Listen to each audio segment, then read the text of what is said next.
Olá, meu nome é Kátia Bruno e você está no canal Audiobooks Metanoia, um canal para você transformar a sua mentalidade através da leitura. E nós estamos lendo o livro A Isca de Satanás, de John Bevere. Aproveitando, quero pedir para você que ainda não se inscreveu nesse canal, para você se inscrever, porque não custa nada.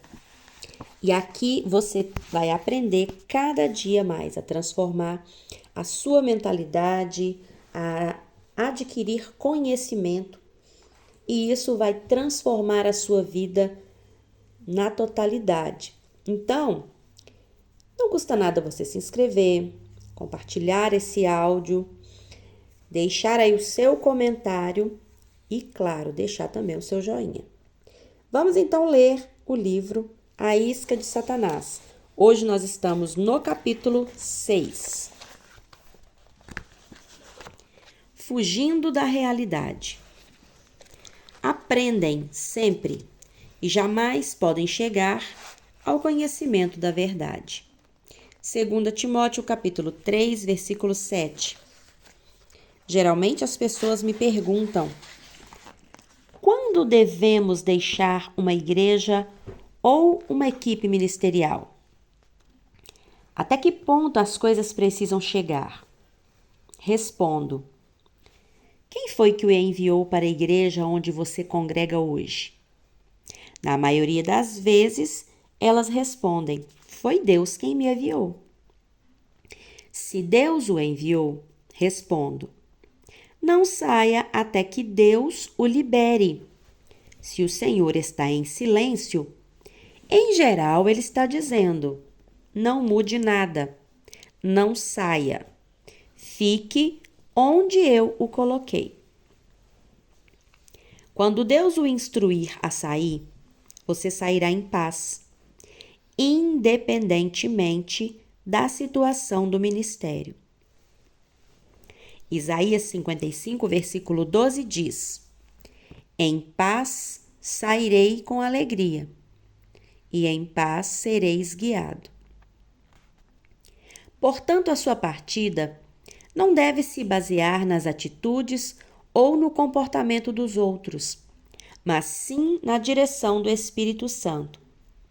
Deixar um ministério não se baseia no quanto as coisas vão mal. Sair com um espírito ofendido ou crítico não é o plano de Deus. Isto é reagir em lugar de agir segundo a sua direção. Romanos 8,14 diz: pois todos os que são guiados pelo Espírito de Deus são filhos de Deus. Observe que a palavra não diz: pois todos os que reagem a situações difíceis são filhos de Deus. Quase todas as vezes que a palavra filho é usada no Novo Testamento, ela vem das duas palavras gregas, teknon e huios. Uma boa definição para a palavra teknon é alguém que é filho pelo simples fato do nascimento. Quando meu primeiro filho, Addison, nasceu, ele era filho de John Bevere pelo simples fato de ter vindo da minha esposa e de mim. Quando ele estava no berçário, em meio a todos os outros recém-nascidos, não se podia reconhecê-lo como meu filho pela personalidade. Quando os amigos e a família vieram visitá-lo, eles não podiam identificá-lo, a não ser pela etiqueta com o nome em cima do seu berço.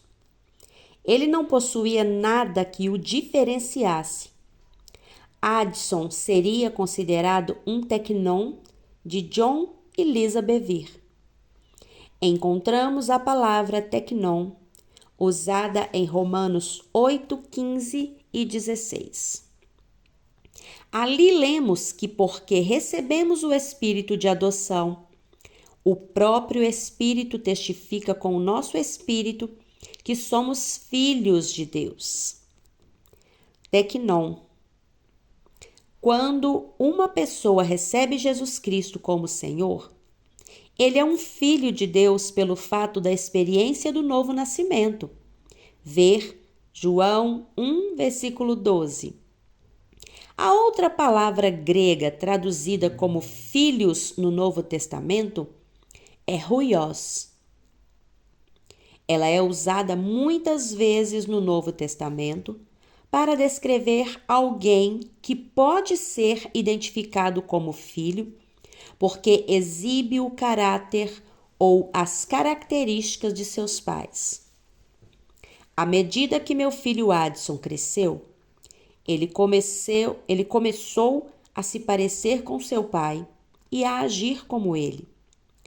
Quando Adson tinha 6 anos, Lisa e eu fizemos uma viagem e o deixamos com os meus pais.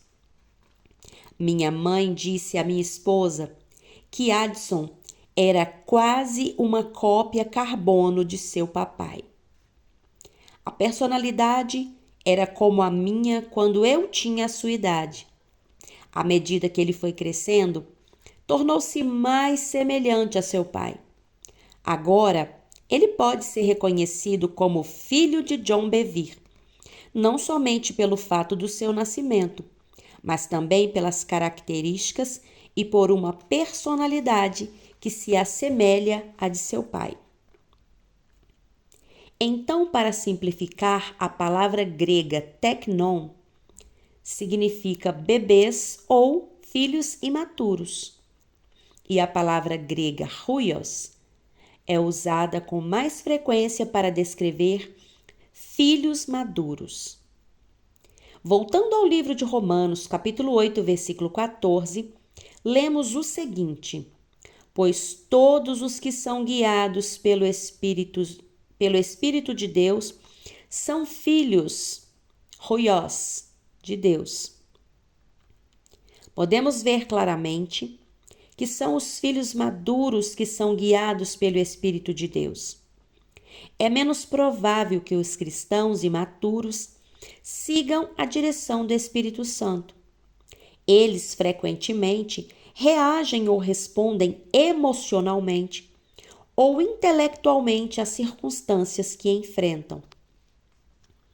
Eles ainda não aprenderam a agir somente de acordo com a direção do Espírito de Deus. À medida que Adson cresce, ele avançará no desenvolvimento de seu caráter. Quanto mais maduro ele se tornar, mais responsabilidades confiarei a ele. É errado ele permanecer imaturo. Não é da vontade de Deus que permaneçamos bebês. Uma das formas de desenvolvimento do caráter de meu filho Adson foi enfrentar situações difíceis. Quando ele entrou para a escola, encontrou alguns valentões. Ouvi algumas coisas que esses garotos agressivos estavam fazendo e dizendo ao meu filho. E quis ir até lá e resolver o assunto. Mas eu sabia que isto seria errado. Se eu interviesse, estaria impedindo o crescimento de Adson. Então, minha esposa e eu continuamos a aconselhá-lo em casa, preparando-o para enfrentar as perseguições na escola. Ele cresceu em caráter, obedecendo aos nossos conselhos em meio ao sofrimento. Isso é semelhante ao que Deus faz conosco. A Bíblia diz: embora sendo filhos, huios, aprendeu a obedecer pelo que sofreu. Hebreus capítulo 5, versículo 8, com ênfases do autor. O crescimento físico é produto do tempo. Nenhuma criança de 2 anos de idade mede 1,80 de altura. O crescimento intelectual é produto do aprendizado, mas o crescimento espiritual não é produto do tempo nem do aprendizado, mas da obediência. Vejamos o que Pedro diz. Ora, tendo Cristo sofrido na carne, armai-vos também vós do mesmo pensamento. pois aquele que sofreu na carne deixou o pecado. Primeira carta de Pedro, capítulo 4, versículo 1. Uma pessoa que deixou o pecado é um filho de Deus perfeitamente obediente. Ele é maduro. Ele escolheu os caminhos de Deus e não seus próprios caminhos. Assim como Jesus aprendeu a obediência pelas coisas que sofreu, aprendemos a obediência pelas circunstâncias difíceis que enfrentamos. Quando obedecermos à palavra de Deus, que é dita pelo Espírito Santo, cresceremos e amadureceremos nos tempos de conflito e sofrimento. O nosso conhecimento das Escrituras não é a chave. A obediência, sim. Agora entendemos a razão porque temos pessoas na igreja que são cristãs há 20 anos, que podem citar versículos e capítulos da Bíblia, que ouviram milhares de sermões e que leram muitos livros, mas que ainda usam fraldas espirituais. Todas as vezes que elas se deparam com situações difíceis, em vez de reagirem pelo Espírito de Deus, procuram se proteger do seu próprio modo. Elas aprendem sempre e jamais podem chegar ao conhecimento da verdade. Segunda carta a Timóteo, capítulo 3, versículo 7. Elas nunca chegam ao conhecimento da verdade, porque não a aplicam. Se quisermos crescer e amadurecer, precisamos permitir que a verdade faça o que é preciso em nossas vidas. Não basta concordar mentalmente com ela sem obedecer. Embora continuemos aprendendo, jamais amadureceremos por causa da nossa desobediência. A autopreservação. A ofensa é uma desculpa comum para a autopreservação através da desobediência. Há um falso senso de autoproteção ao abrigarmos uma ofensa no coração. Ela nos impede de ver as nossas próprias falhas de caráter, porque a culpa é transferida para outra pessoa. Você nunca precisa enfrentar o seu papel, a sua imaturidade ou o seu pecado, porque só vê as falhas do ofensor. Portanto, a tentativa de Deus de desenvolver o seu caráter através da oposição é desfeita. A pessoa ofendida evitará a fonte da ofensa e finalmente fugirá, tornando-se um errante espiritual. Recentemente, uma mulher contou-me a respeito de uma amiga que deixou uma igreja e começou a frequentar outra. Ela convidou o novo pastor para jantar. No curso da conversa, o pastor perguntou por que ela havia abandonado a primeira igreja. A mulher contou a ele todos os problemas da liderança de sua igreja anterior. O pastor ouviu e tentou consolá-la. Pela experiência, sei que teria sido sábio aquele pastor encorajar a mulher com base na palavra de Deus a lidar com a sua dor e com a sua atitude crítica. Se necessário, ele deveria ter sugerido que ela voltasse para sua antiga igreja até que Deus a liberasse em paz. Quando Deus o libera em paz, você não se sentirá pressionado a justificar a sua saída para os outros. Você não se sentirá pressionado a julgar ou a expor de forma crítica os problemas da sua antiga igreja. Sei que era apenas questão de tempo, até que ela reagisse àquele novo pastor e à sua liderança da mesma forma que havia feito com o primeiro. Quando retemos uma ofensa no coração, filtramos todas as coisas através dela. Existe uma antiga parábola que se encaixa nesta situação. No tempo em que os colonizadores estavam se mudando para o oeste, Um homem sábio ficou de pé em uma colina, na entrada da primeira cidade. Quando os colonizadores finalmente chegaram, o homem sábio foi a primeira pessoa que eles encontraram antes de chegar ao assentamento. Eles perguntaram ansiosamente como eram as pessoas da cidade. Ele respondeu com uma pergunta: como eram as pessoas na cidade de onde vocês vieram? Alguns disseram: a cidade de onde viemos era má. As pessoas eram fofoqueiras, rudes e tiravam vantagem de outras pessoas inocentes. Estava cheia de ladrões e mentirosos. O sábio respondeu: esta cidade é igual àquela de onde vocês vieram. Eles agradeceram ao homem por poupá-los do problema de onde eles haviam acabado de sair. Então mudaram-se mais para o oeste.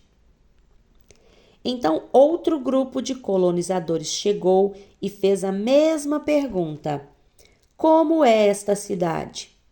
O sábio perguntou novamente: como era a cidade de onde vocês vieram? Eles responderam: era maravilhosa. Tínhamos amigos queridos, todos cuidavam dos interesses uns dos outros. Nunca houve falta de nada, porque todos cuidavam uns dos outros. Se alguém tivesse um grande projeto, toda a comunidade se reunia para ajudar. Foi uma decisão difícil partir, mas nos sentimos impelidos a abrir caminho para as futuras gerações, vindo para o oeste como pioneiros. O sábio disse a eles exatamente o que havia dito ao outro grupo: esta cidade é igual àquelas de onde vocês vieram. As pessoas responderam com alegria: vamos nos estabelecer aqui. A forma como eles viam as suas relações passadas era o raio de ação deles para os seus relacionamentos futuros. A maneira como você deixa uma igreja ou um relacionamento é a maneira como você entrará em sua próxima igreja ou relacionamento. Jesus disse em João 20:23: se de alguns perdoardes os pecados, são-lhes perdoados. Se lhes retiverdes, serão retidos. Preservamos os pecados das outras pessoas quando recebemos uma ofensa e abrigamos o ressentimento. Se deixarmos uma igreja ou um relacionamento ressentidos ou amargurados, entraremos na próxima igreja ou relacionamento com a mesma atitude. Logo, será mais fácil deixar o nosso próximo relacionamento quando os problemas surgirem, pois estamos lidando não apenas com as mágoas que ocorreram no novo relacionamento, mas também com as mágoas do nosso relacionamento anterior. As estatísticas dizem que 60 a 65% das pessoas divorciadas terminam se divorciando novamente depois de se casarem pela segunda vez. A forma como uma pessoa deixa o seu primeiro casamento determina o caminho para o seu segundo casamento. A falta de perdão que ela guarda contra o seu primeiro parceiro é um obstáculo para o seu futuro com o segundo. Ao culpar o outro, ela fica cega com relação ao seu próprio desempenho ou às suas características negativas. Para piorar as coisas, agora ela também tem o medo de se magoar. Este princípio não se limita ao casamento e ao divórcio. Ele pode se aplicar a todos os relacionamentos. Um homem que havia trabalhado anteriormente para outro ministro veio trabalhar para a nossa equipe ministerial. Ele havia sido magoado por seu antigo líder, mas o tempo havia passado e senti que o Senhor estava me dirigindo a chamá-lo para trabalhar conosco. Acreditei que ele estava no processo de superar aquela mágoa. Telefonei para o seu antigo empregador e compartilhei com ele os meus planos de trazê-lo para a nossa equipe. Ele me encorajou e achou que aquela era uma boa iniciativa, porque ele sabia que eu me importava com ambos. Ele acreditava que a cura poderia ser concluída enquanto ele trabalhasse para nós. Eu disse a ambos que minha oração era em prol da restauração e cura do relacionamento deles. Quando o homem juntou-se à nossa equipe ministerial, tivemos problemas quase que imediatamente. Eu tratava dos problemas, mas o alívio era apenas temporário. Parecia que ele não conseguia superar o seu antigo relacionamento. Ele continuava voltando para assombrá-lo. Ele chegou a acusar-me de fazer as mesmas coisas que o seu antigo líder havia feito. Fiquei preocupado, porque o bem-estar desse homem era mais importante para mim do que o que ele podia fazer por mim como empregado. Abri exceções para ele que não abriria para qualquer outro empregado, porque eu desejava vê-lo curado. Depois de apenas 2 meses, ele me pediu demissão. Ele se sentia preso na mesma situação de antes. Partiu dizendo: John, jamais trabalharei para qualquer outro ministro novamente. Abracei-o, abençoei e observei-o partir. Nós o amamos e amamos sua esposa.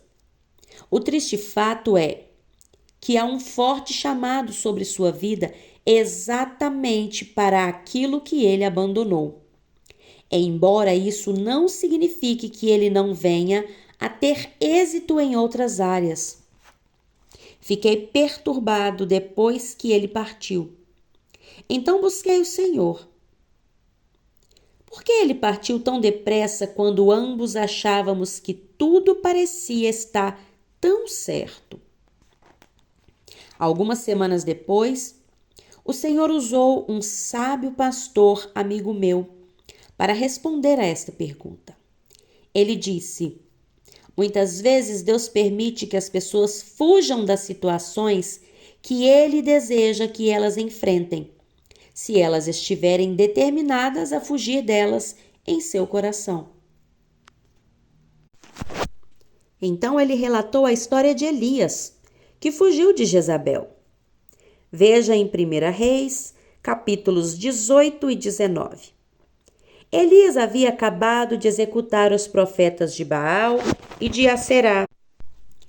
Eles eram os homens que havia levado a nação à idolatria e que haviam comido à mesa de Jezabel.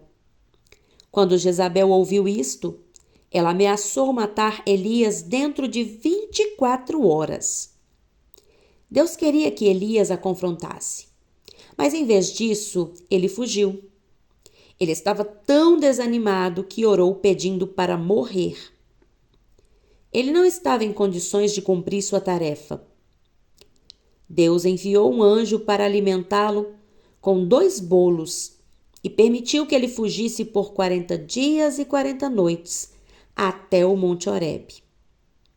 Quando ele chegou, a primeira coisa que Deus perguntou foi: "O que fazes aqui, Elias?" Aquela parecia uma pergunta estranha. O Senhor havia lhe dado a comida para a jornada, permitido que ele fosse, somente para perguntar-lhe quando chegasse: "O que fazes aqui?" Deus sabia que Elias estava determinado a fugir daquela situação difícil. Então, ele o permitiu. Embora fique óbvio, de acordo com a sua pergunta, que aquela não era o seu plano inicial. Aquele não era o seu plano inicial.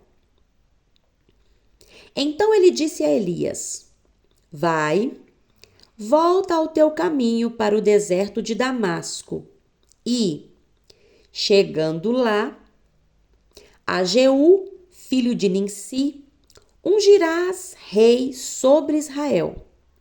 E também Eliseu, filho de Safate, de Abel-Meolá, ungirás profeta em teu lugar.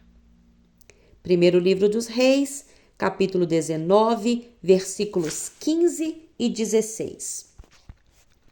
Sob o ministério de Eliseu e Jeú, esta rainha cruel e o seu sistema maligno foram destruídos.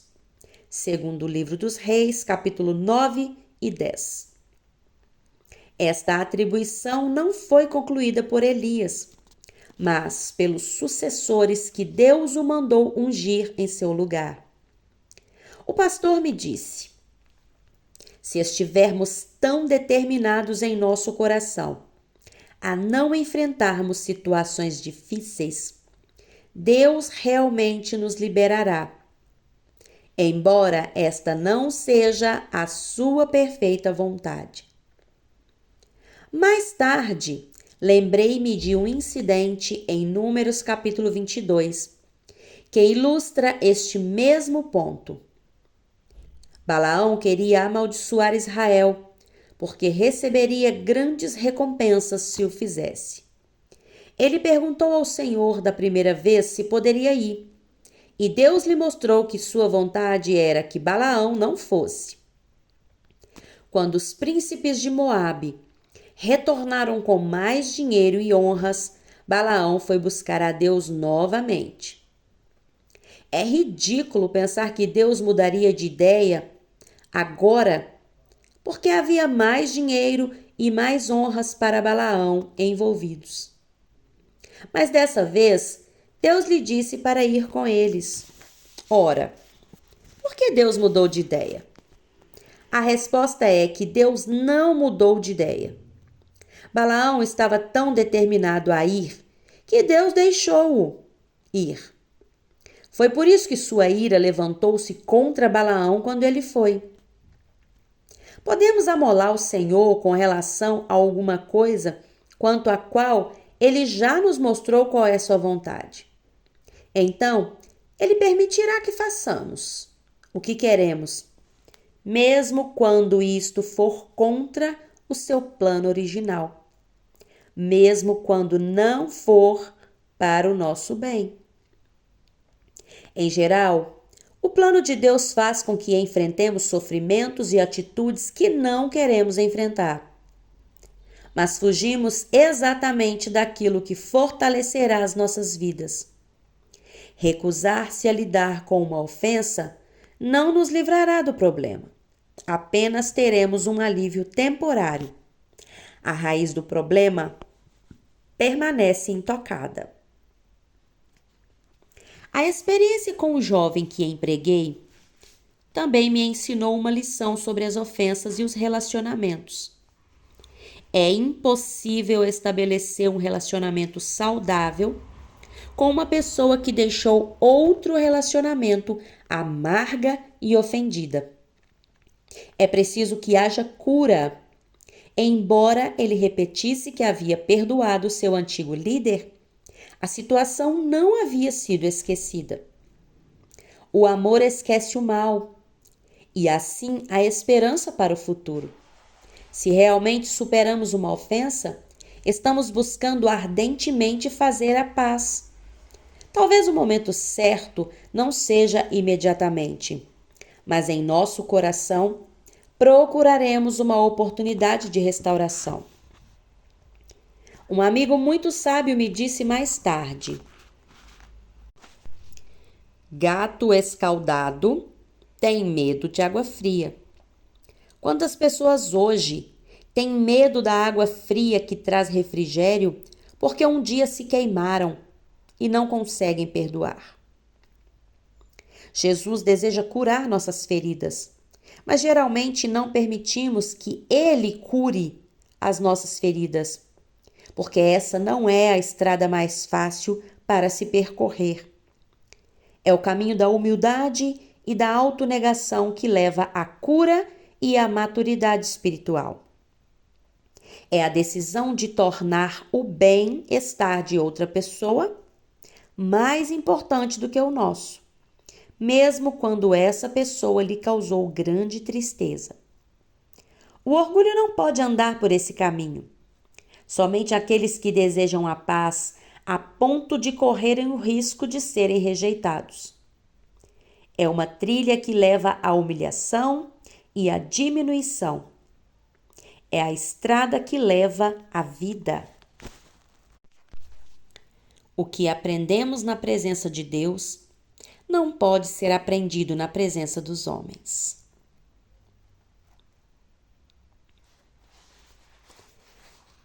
Eu espero que esse áudio esteja trazendo para você mudanças de pensamento, mudanças de mentalidade. Se você está gostando dos vídeos, compartilhe com pelo menos 3 pessoas e não se esqueça de deixar o seu like. Se ainda não é inscrita nesse canal, se inscreva, porque assim você estará contribuindo com a divulgação de boas notícias, com a divulgação de conhecimento, de palavras de vida, de palavras de fé. Que Deus abençoe a sua vida grandemente. Um grande abraço e até o próximo capítulo.